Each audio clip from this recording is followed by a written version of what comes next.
Let's jump into our first category of words now, and as a side benefit, you're also going to be learning Spanish pronunciation. So for that reason, I'm going to go a little bit more slowly, a little bit more carefully, so that I can get you pronouncing Spanish words correctly. I'm not going to just assume that you already know how to do that.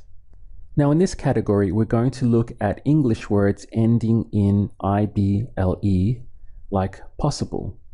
And it's really just a matter of changing the pronunciation in order to get the Spanish equivalent of those words. So the key to unlock this category is that words ending in IBLE in English become ible in Spanish. So again, to have a look at the pronunciation, you see that we have the I, which is pronounced as E in Spanish, and then you have the ble. So two sections, ible. If we have a look at, again, our example word possible, then that would become posible in Spanish. So we have posible. To say it is in Spanish, or it's, is simply es. So how would you say it is possible in Spanish? Es posible. Let's look at the pronunciation. We have posible.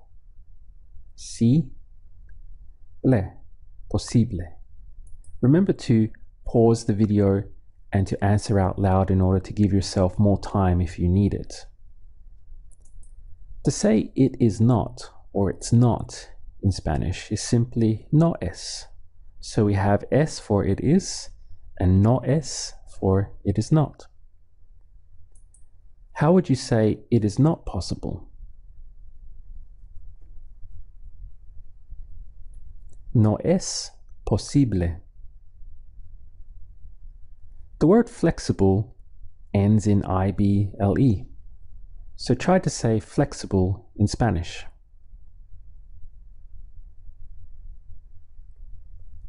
Flexible. Here we have flex and then ible. Flexible. What about saying it's flexible? Es flexible. What about saying it's not flexible?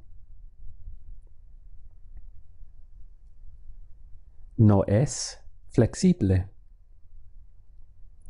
Impossible is another English word ending in IBLE. So try to say impossible in Spanish. Imposible. We have imposible.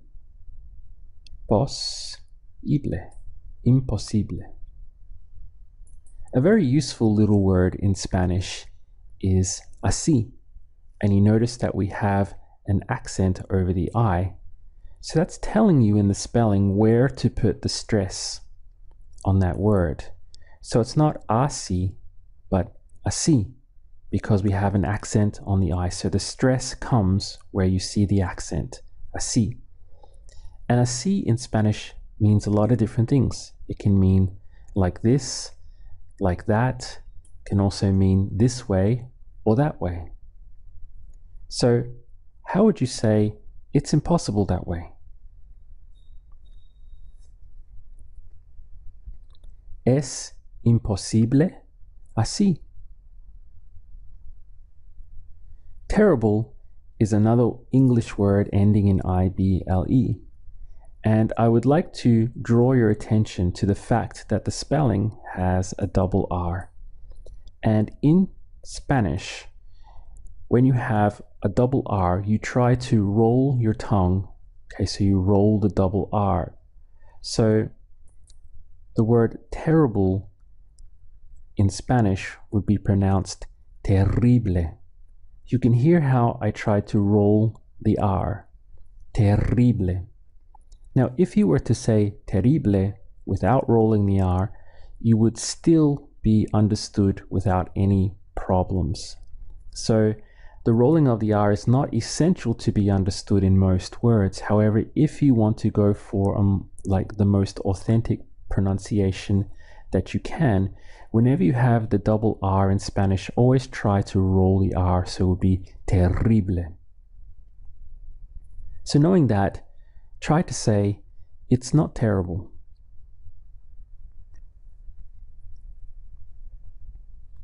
No es terrible. If we wanted to say something like, it's not so terrible, well, that so in Spanish is tan. So not tan as we might pronounce it in an English way, but tan in Spanish. And other examples might be, it's so huge, or the prices are so expensive. That so, we use tan. So how do you think you might say, it's not so terrible?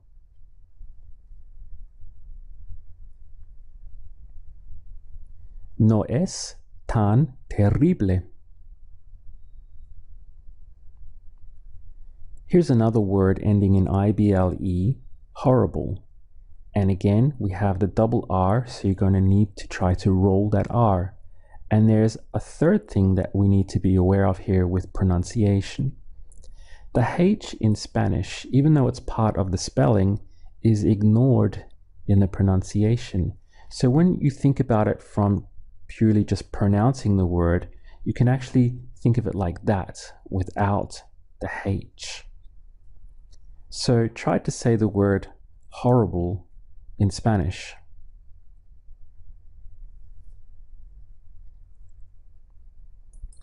And the answer would be horrible.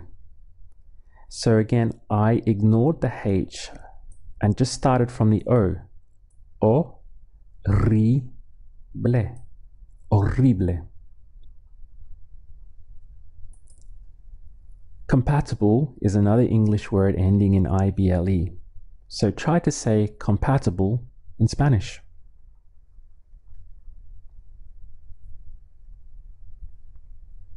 Compatible.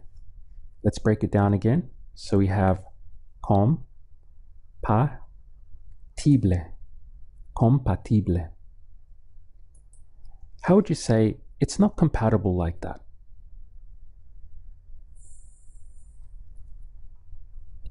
No es compatible así. Invisible ends in IBLE. And again, there's a little thing that I want to draw your attention to with the pronunciation. In Spanish, the letter V is actually pronounced like an English B. So this, instead of in V, we would say in B in Spanish. So, and this happens throughout all pronunciation of the entire language. This V pronounces like a B. So try to say invisible in Spanish.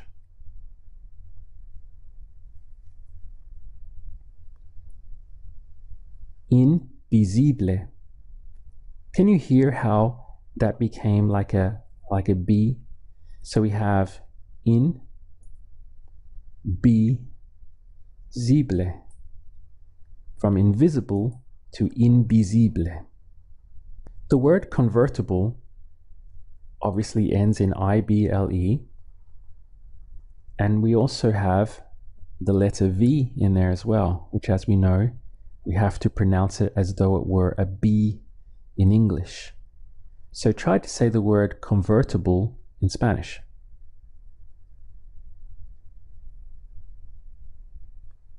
Convertible. Let's break it down. We have con and then ver, all right, not ver, but ver, tible, convertible. Here's another example. We have the word reversible, again with a V. So try to say reversible in Spanish.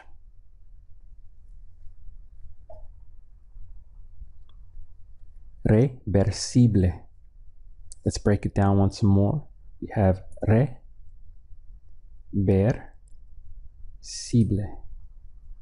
Reversible. How would you say inflexible in Spanish?